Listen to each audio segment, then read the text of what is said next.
Hello everyone, আজ আমরা সংকরায়নের একটি ভিন্নতর পদ্ধতি দেখব।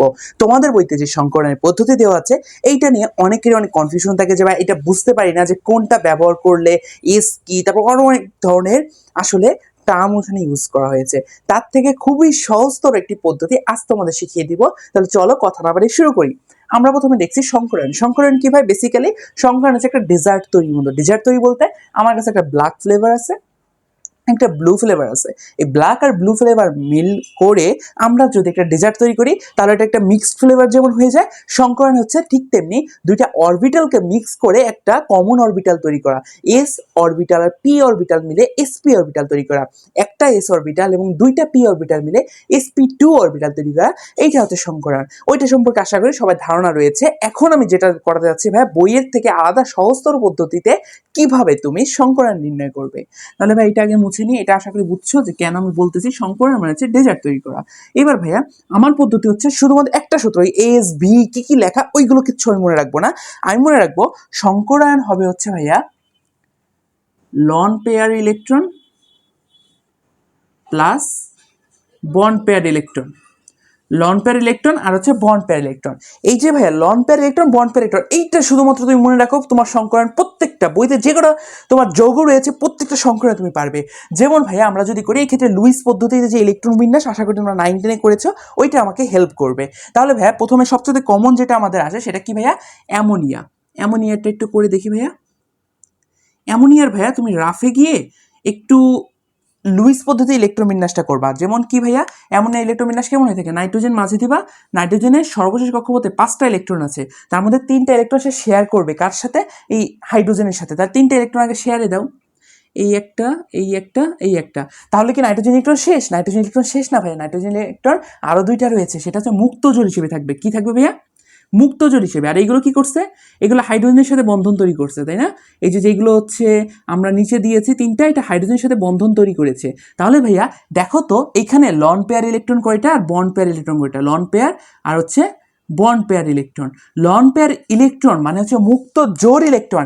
ইলেকট্রন মুক্ত ইলেকট্রন কিন্তু 2টা, কিন্তু এইটা অনেকেই ভুল করে। মুক্ত জোড় ইলেকট্রন, মুক্ত জোড় ইলেকট্রন এক জোড়া। তাহলে লন পেয়ার ইলেকট্রন কয়টা ভাইয়া? একটা। বন্ড পেয়ার ইলেকট্রন কয়টা ভাইয়া? একটা। এই যে এক জোড়া, 2 জোড়া, 3 জোড়া, তাহলে 3টা। তাহলে কত হবে ভাইয়া? 3 আর 1 4। 4 হলে ভাইয়া তুমি কাভারেজ করবা কিভাবে? 4-এর জন্য প্রথমে একটা এস আর কয়টা পি দেওয়া লাগবে? 3টা পি। 4 মানে 3টা পি। যদি 5 হতো তাহলে কি হতো? 5 হলে হয়ে যেত sp3 ডি, বা ডি অরবিটালের ক্ষেত্রে ডি sp3, এইভাবে হতো, তাই না ভাইয়া? তাহলে বুঝতে পারছো কিভাবে হবে? আমরা আরেকটা করে দেখি। আমরা আরেকটা কি করব ভাইয়া? আরেকটা হচ্ছে আমরা করতে পারি পানির ক্ষেত্রে। পানিরটা খুব আসে, তাই না? পানিরটা যদি করি ভাইয়া তাহলে দেখো তো কি হয়। পানিরটার ক্ষেত্রে পানি হচ্ছে H2O, তাই না? পানি হচ্ছে H2O। H2ওর ক্ষেত্রে তুমি লুইস পদ্ধতি ইলেকট্রন বিন্যাস করে আসো, অক্সিজেন দিলা আর দুই পাশে 2টা হাইড্রোজেন দিলা। এটা হচ্ছে কি হাইড্রোজেনের সাথে একক বন্ধনের মাধ্যমে যুক্ত হবে। তার মানে অক্সিজেন একটা ইলেকট্রন, এই পাশে হাইড্রোজেন ইলেকট্রন। অক্সিজেন একটা ইলেকট্রন, এই পাশে হাইড্রোজেন ইলেকট্রন। অক্সিজেনের সর্বশেষ কক্ষপথে কয়টা ইলেকট্রন থাকে ভাইয়া?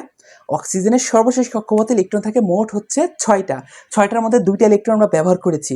তাহলে 2টা ইলেকট্রন ব্যবহার করলে আর বাকিগুলো কি মুক্ত জোড় হিসেবে আছে। এই যে দেখছো ভাইয়া মুক্ত জোড়। তাহলে দেখো তো 6টা হয়েছে কিনা? 6টা হয়েছে। এবার ভাইয়া তুমি সেই আগের পদ্ধতিতে যাও যে লন পেয়ার ইলেকট্রন কয়টা আর বন্ড পেয়ার ইলেকট্রন কয়টা। লন পেয়ার কয়টা এখানে বলো? লন পেয়ার আছে এই 1 জোড়া, এই 2 জোড়া, তাহলে হচ্ছে 2। আর বন্ড পেয়ার ইলেকট্রন কয়টা? 1 2, তাহলে এটাও 2, তাহলে কি হবে ভাইয়া? 4। তাহলে 4 মানে sp3, আবার সেই sp3। ওকে, এই হচ্ছে ভাইয়া। দেখছো কত সহজ পদ্ধতিতে আমরা মনে মনেও চাইলে করে ফেলতে পারি। এটা জাস্ট রাফের মতো, তাই না ভাইয়া? এরপর আরেকটা একটু অন্য রকমেরটা দেখি।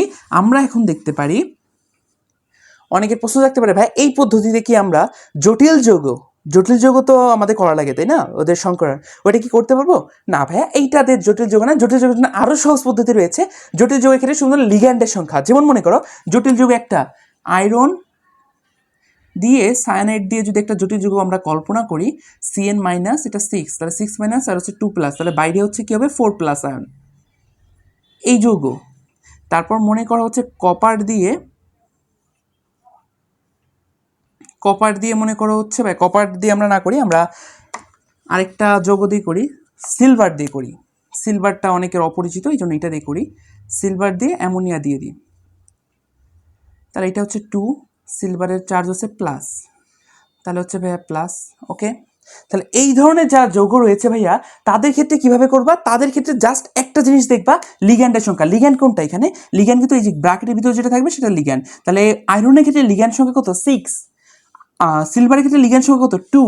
তাহলে ভাইয়া সিলভারের ক্ষেত্রে লিগ্যান্ড সংখ্যা 2, আয়রনের ক্ষেত্রে যে লিগ্যান্ডের সংখ্যা সেটা হচ্ছে 6। 6 যদি হয় তাহলে ওই যে 4 হলে যেমন sp3, 6 হলে কি হয় ভাইয়া, 6 হলে হচ্ছে sp3d2। কিন্তু ভাই এটা কি আয়রন একটি অবস্থান্তর মৌল বা হচ্ছে ডি ব্লকের মৌল। ডি ব্লকের মৌলের ক্ষেত্রে বেশিরভাগ, সবগুলো বলবো না, কিছু ব্যতিক্রম আছে, বেশিরভাগ ক্ষেত্রেই ভাইয়া সেটা ডিটা আগে লিখতে হয়, ঠিক আছে, ডিটা আগে লিখতে হয়, D2sp3। ঠিক তেমনি সিলভার ক্ষেত্রে 2, সিলভার ক্ষেত্রে 2 হলে কি ভাইয়া, sp, জাস্ট sp, আর কিচ্ছু না।